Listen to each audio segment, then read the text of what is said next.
இன்று நமக்கு வந்த திருப்புகழ் உடலின் மாயையைப் பற்றியது.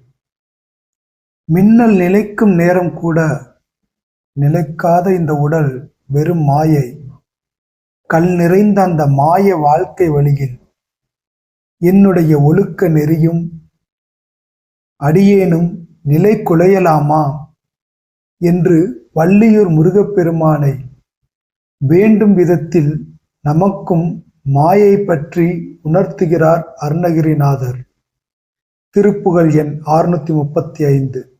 அல்லில் நேருமின் அதுதானும் அல்லதாகிய உடல் மாயை, கல்லி நேர வழிதோறும் கையும் நானும் அலையலாமோ, சொல்லி நேர்படு முதுசூரர் தொய்ய ஊர்கெட விடும் வேளா, வள்ளி மாறிரு புறமாக வள்ளியூருரை பெருமாளே.